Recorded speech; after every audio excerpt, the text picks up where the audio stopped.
What is going on, everybody? Welcome back again to the weekly live show for Goat Rope Garage, the greatest tuning show broadcast from my office. It's been quite the day. I've been having some back issues. I didn't get a lot of sleep last night. And it's just been an interesting week, let me say that much. So, but we are here. The show must go on. And I see we've got some of our regular old friendly faces in the stream already. Hello, everybody. DZ, Hillary, John, Vince, Theo, Andrew. Sorry to hear that, Sam. Yeah, my sciatic nerve's been just killing me last night, and I barely got any sleep. Just installed a transmission. I'm over installing transmissions for a while. What up, into LS Tuning? Made it to a live show. Welcome to the live show.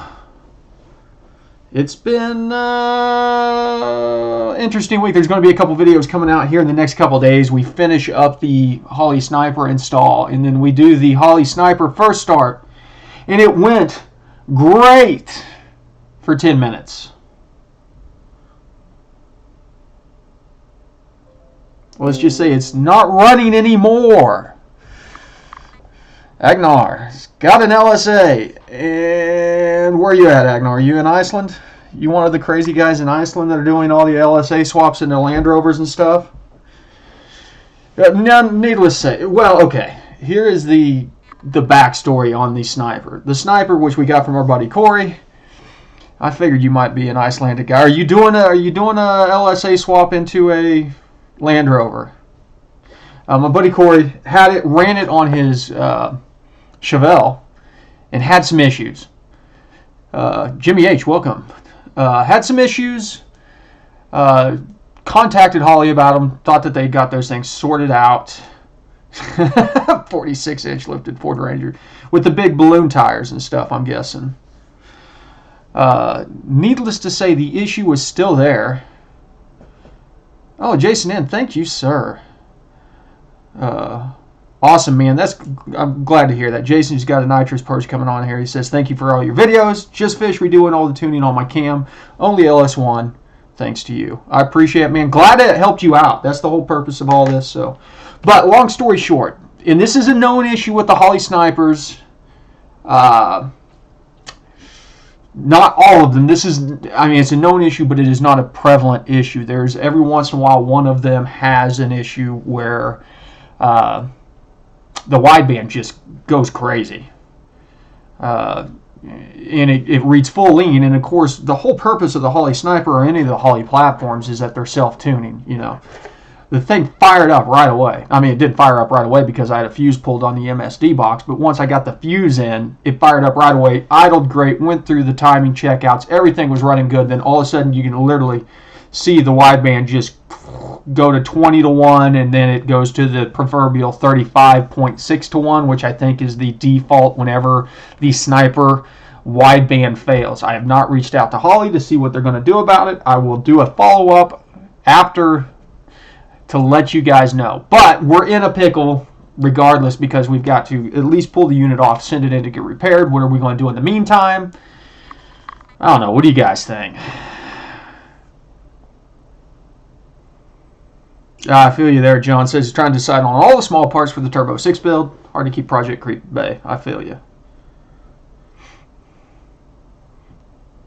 No, Scuba, because, Sam, the wideband worked fine for the first 10 minutes. You see it literally commanded versus actual. It's closed loop is active. The thing runs great.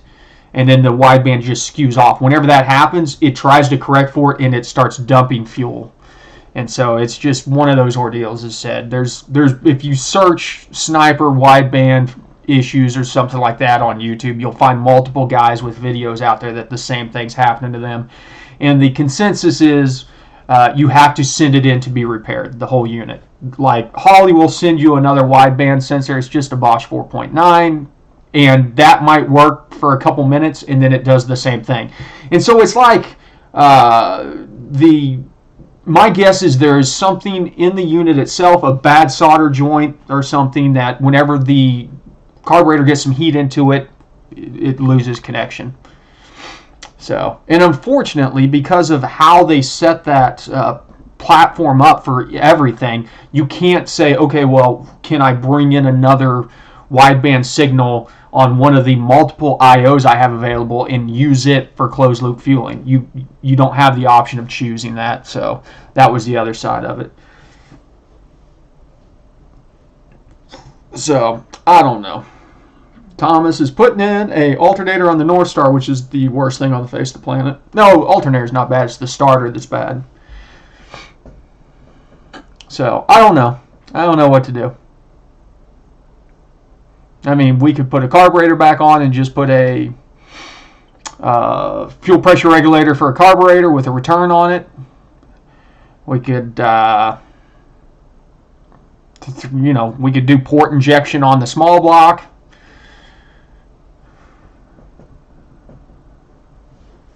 That's a good point, Michael. I'll be interested to see what they say. Andy says, I'm trying to tune a speed density on my Gen 4. Can't get it to idle, and I'm reading too rich. It is surging, and after a bit, it will die. And so, Andy, whenever you, just pull fuel out of that area on your speed density table, what's happening? You can always test that out real quickly, Andy, just by putting closed loop back on. The North Star sideways. So is the alternator back by the firewall?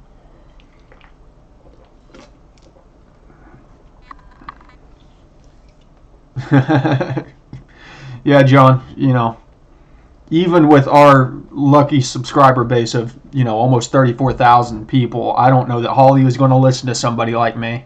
But I will report back and let you know.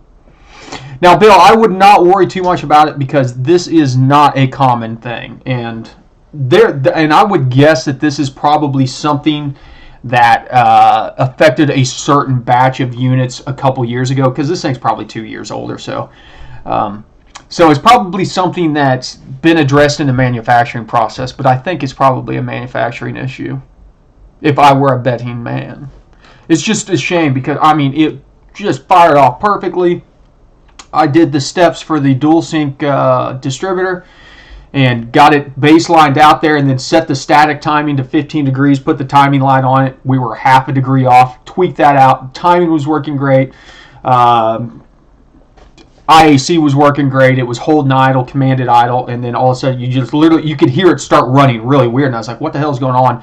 I pulled up the AFR tables and you just see the wideband just going perpetually lean, and it was just throwing all the fuel at it. Like, eyes were burning. It was burning so much fuel.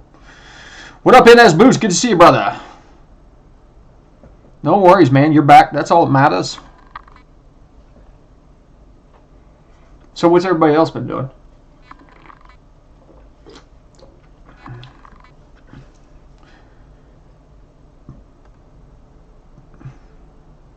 Yeah, that sounds about right, Thomas.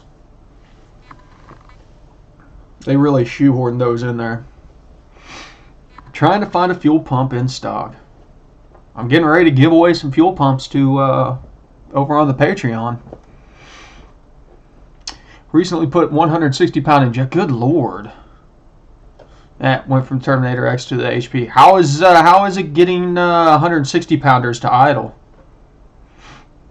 This is correct, Ted. Though it has left other people on the side of the road, because if you have learning on whenever this happens, it will make the car undrivable.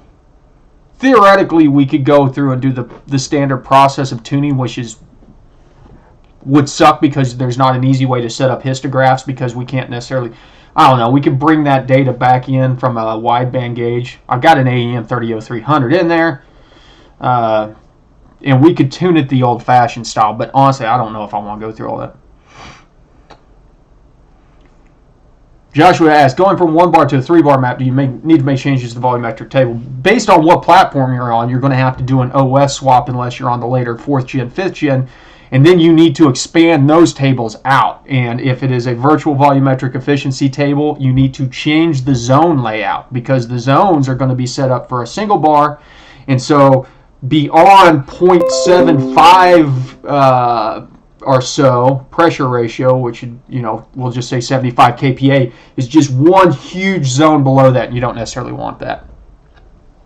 Gen 4 idle still needs the torque follower set up correctly, especially for the camshaft if the map reading changes. Testing, if you zero out the virtual torque, it won't correct for idle. Now, probably will not on a Gen 4 into LS tuning. I don't know that the virtual torque stuff does much because the ECM itself is not using torque commands for determining throttle position and timing like it is on the fifth generation stuff. Oh God, Jason, sorry to hear that, brother. Watching this guy who ropes goats, that'd be me. This is just another prime example of why this channel is named Goat Rope Garage, because the sniper has turned into a goat rope. I spent 3 days installing this stuff and it just did not work. Just to clarify, take fuel out of the VVE table. Not up. Yep. Yeah, you'll want to go into the VVE table, look in the zone where you idle at, Andy. So you're going to be, 800 RPMs down around, 30 kPa, something like that. Look in that zone. Find that zone. There's a button. If you click it up in the corner, it'll show you the zones. Find that zone that's in there. Highlight that whole zone. It'd be like zone 5 or something. Highlight that whole zone and multiply that by 0.9 and see if it helps.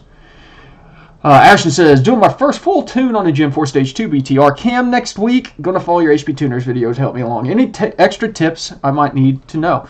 Ashton, take your time. Small changes. Don't get overboard. Don't make big changes. Make small changes. Verify that the changes are doing what you want to do, because if it doesn't do what you want to do after, say, 2 changes, you need to go back and figure out what's going on there. So double check everything. Make sure you got everything. Whenever you're in math mode, tuning the mass airflow sensor, make sure that everything else is set up on dynamic and all that other jazz. Make sure that you don't have all the stuff that I touch on the videos. Just double check all that stuff, because it's really easy to have one box that you forgot to click or something, and that thing will just fight you the whole way through, and then you'll find out you've wasted your time. Last weekend, put a Cameron Brothers small block for a 70K10, lasted half an hour. Now it has bad lift or tick. Oh. Was it, you just threw the motor in? It wasn't one that you guys had just rebuilt or something, Sam?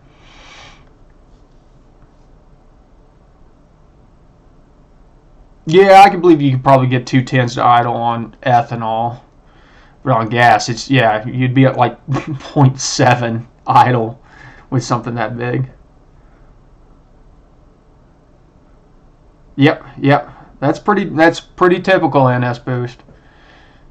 Yeah, I mean, you could zero out the minimum pulse width almost, and just, and it still is just not going to lean out idle. Sometimes you just got to live with it. You asking me if I put on a cam plate gasket? Yeah, E85. Well, 30% less fuel. Absolute necessities for tuning long tubes on an LS.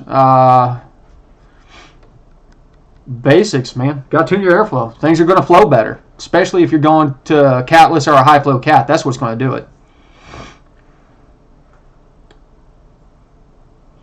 So what can I log to look for valve flow? I don't know. Hey, Jim White.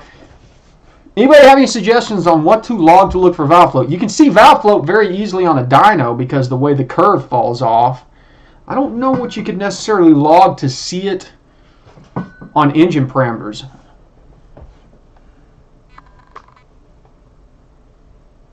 Andy, Andy says whenever I try to Google, it's all turbo or big cams. I just have a mild cam. It's all the same. It doesn't matter. Base motor to the biggest turbos on these factory ECMs, the process is the same. So, there's a couple things that you have to do outside of that, but the base process is the same. How do I log knock sensors on Terminator software for timing tuning? What is it with everybody asking about knock sensors on Terminators lately? You're not the first person that's asked me this, John. This week.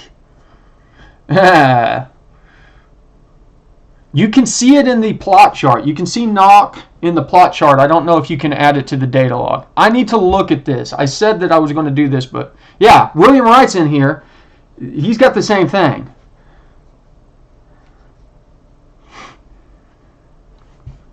Having similar problem to Andy with Gen 4 idle. Think it might have a vacuum leak. Man, Ted, grab that can of brake cleaner and start hosing down the intake. See if it goes. See if it revs up.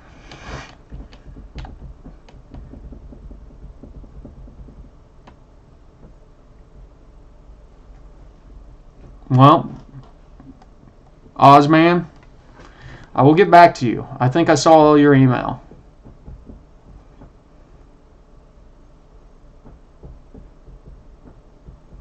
So NS Boost says the valve float will feel like a rev limiter, kinda. Yeah, because I mean the power should fall off pretty good on valve float because of the inefficiency of airflow all of a sudden.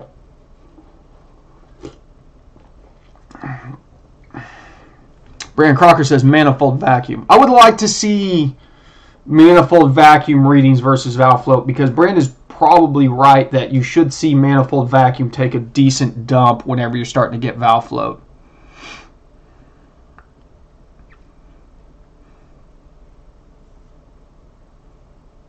Is there a better way of doing timing tuning on? John, I do timing tuning on my Terminator the same way that I do on HP tuners, man.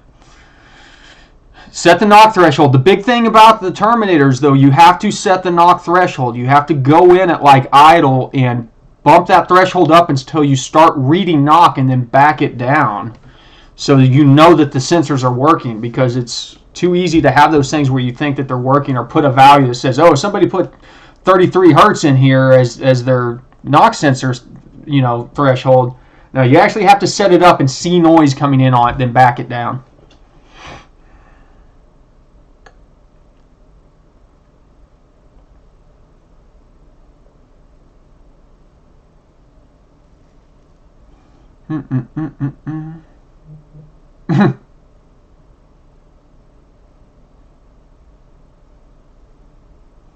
I don't know. Hot Mess says if you have valve flow, wouldn't AFR skew right off?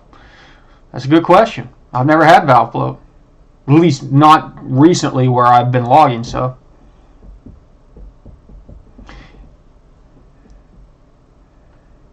Anybody having issues with O2s reading correctly when installing headers? Yes, Jimmy H. If you do long tubes, you're going to have issues with your narrowband sensors. And you can have issues with wide bands having latency in them or delay because they're too far back. I had to install 2 wide bands in their place, and I'd like to get them working to help my wide bands.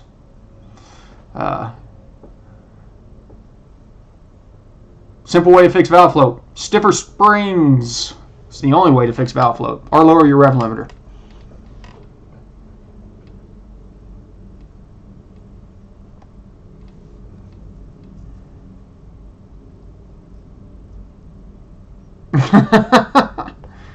Interesting, Casey. Report back as to what changed from whenever, like, if you go through the idle tuning process again, report back what changed. Casey says he did Russ K's idle tuning steps this summer, and then he took it out this Saturday, and that idle was real high. So I would be interested to see what's going on there. Chevy for Life says nitrous will fix valve float. He wasn't asking a question. He was being hypothetical or something. I don't know. Staying NA for the moment. Just got an 85mm turbo. Well, that's an oxymoron.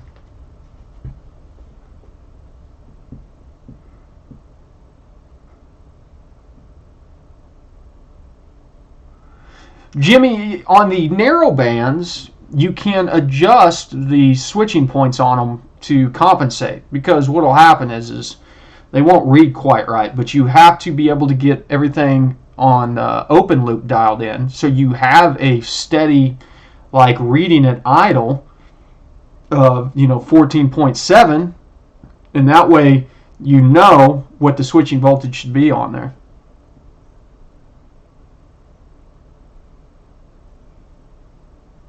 Joshua, seems to me watching the Tuning 101 video setting up the Super Auto Tune map and setting up the Tune SD are essentially the same. Well, no, I mean, you're switching things over to utilize the tables. The two tables work together. Mass airflow, speed density. Whenever in base you have dynamic airflow where they're both working together. So what we do whenever we tune one or the other is we take one out of the equation so we can just focus on one fueling strategy. Whenever we're done with that one, we take it out of the equation and focus on the other fueling strategy, and then whenever we're done, we put them back together.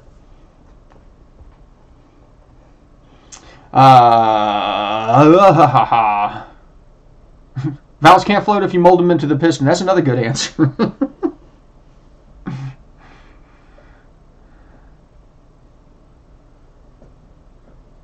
What am I missing here? Now, DSCO RPM would be different. That's just it's just high. From video to video, I may not use the same values, Joshua. You just want to disable it. You want to set it outside the parameters of where it's operating. Say, DFCO enabled below, 1 RPM, disabled above 1 RPM or whatever, disabled below 7,000, 8,000. Just as long as those numbers are outside of your operating parameters, that's what matters. How would you tune VE with short-term fuel trims? Hot mess. $200, not even $200, will get you a wideband. Spend the money. If you're going to be doing any tuning, just don't bother with fuel trims, because you're not tuning the important portions of your table with fuel trims.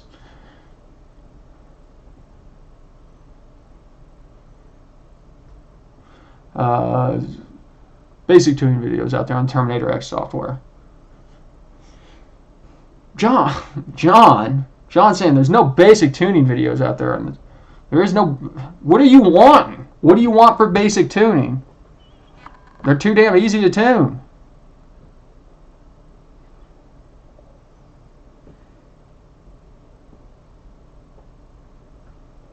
Had Blue Cat tuned my L86 8L90 swap. You referenced that you had worked with him, and he is an awesome tuner. I can't speak to his tuning ability, Jeff, but I worked with him back whenever he was first doing the virtual volumetric efficiency table stuff, because I had an '08 Corvette that was brand new whenever that was coming out, and everybody was just doing everything through the power enrichment tables because nobody could decipher that data, and so he wrote the first program, which is the one that's basically integrated into HP tuners now, to interpolate all that stuff or extrapolate it all into a table that we could tune off of. Great guy. Good answers, got feedback, applied feedback, and then of course that, I don't know, there may have been some shifty stuff that went on with how that software was utilized in HP tuners and whether or not he got screwed over. I kind of got out of it for a while after that. Basic tuning, is there such a thing? Yeah, anything on the Holley platform is basic tuning.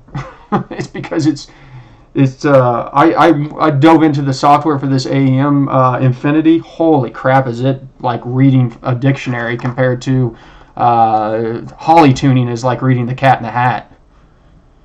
One is so dense and so non-user friendly, while the other one is too user friendly.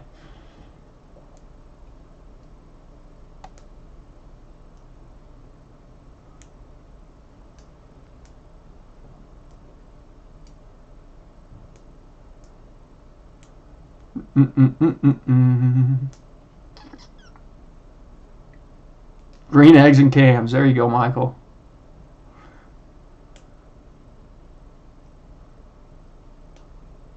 What's the conversion for Holley timing table versus HP? I don't know. You're asking me questions I don't know the answer to off the top of my head. Bill Carini. You know what, Bill? I found my interface. So I will do that. I have your email unread, flagged, but I had to go get my MPVI out of storage. They use different values. William's saying, I just have to look, William. I just have to look. Dustin, welcome to the members club. I knew where it was at. I had a good idea where it was at. I thought it was still in the truck, but I'd kind of been avoiding the truck like a plague lately.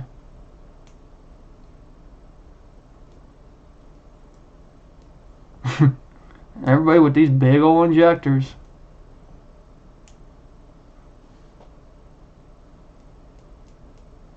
Ah, okay, okay. So Casey says on the RSK, the fix was just doing the RSK when it was 70 degrees cooler because it wouldn't catch the colder values for adjustment. That makes sense. That makes sense. What up, William?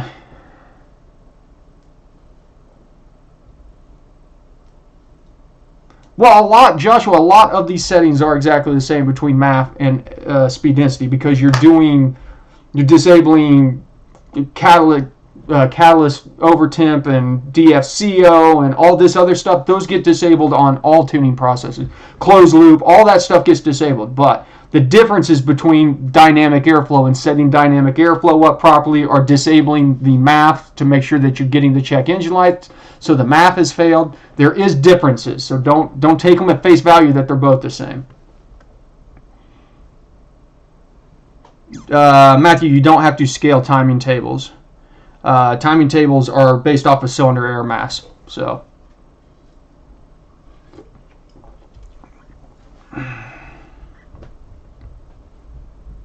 yeah, I use the MPVI too. If you've got an MPVI 1, if you got the first generation, hold on to it though. Is it worth logging ethanol content percentage? I mean, you can. Fuel temp, I don't even know how, is fuel temp calculated? There's not a temp sensor in the fuel on these, are there? I wouldn't worry about fuel temp. A lot of those temperatures are calculated temperatures. But ethanol content, yeah, you can measure that. If you've got a flex fuel sensor in, if you don't, it's always going to read 0 or 10%.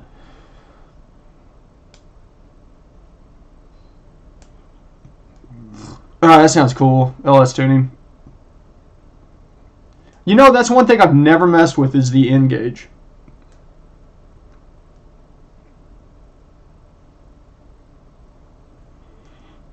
Newbie vape. Personally, I would go with the 300300. The 4110 is fine. It's just the older generation gauge.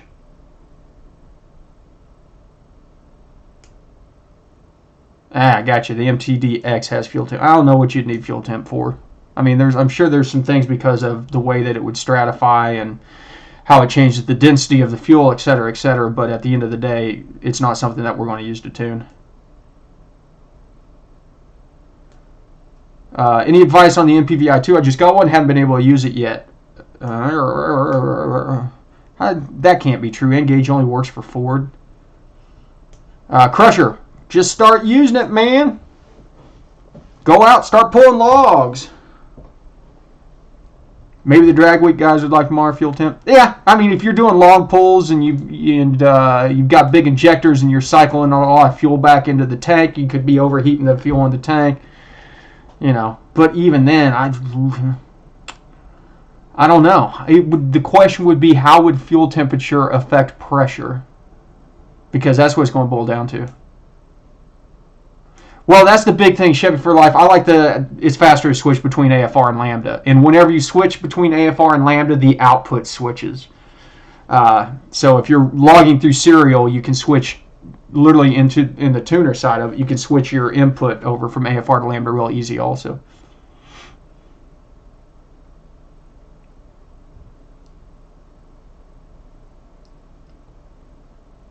I mean, the N-Gauge only works for Ford.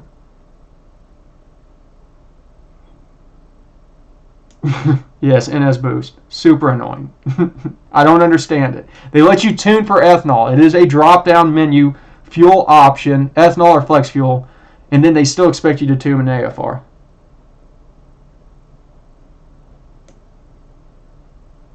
Oh, I didn't say there's something to it. I'm trying to think of what there would be. It's got to have something to do with the density of the fuel because of how it's affected by temperature. Okay, there you go. LS Tuning says he's got an N-Gauge on his hold and it works fine. That's what I thought. I thought that they did. I don't know. Can you do the tune swaps with it on your Holden LS? I know that was one of the things, is that you could store a tune to it and write a tune, supposedly, but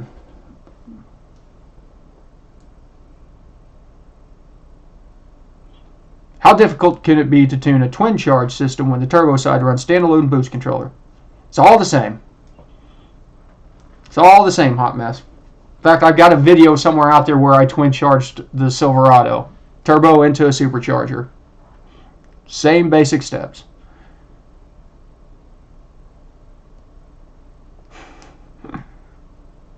The 300300 modification nation is the one with the 2 push buttons on the front of it. Well, exactly, Jason. They are literally bringing in a sensor that reads in Lambda and converting it to AFR, but they won't let you just do all of your tables on Lambda.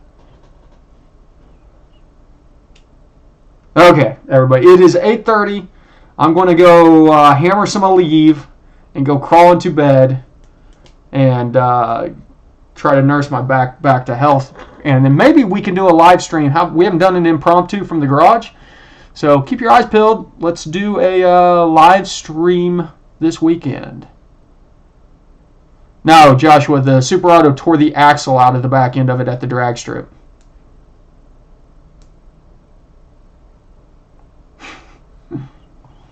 Yeah, Vince, thanks, man.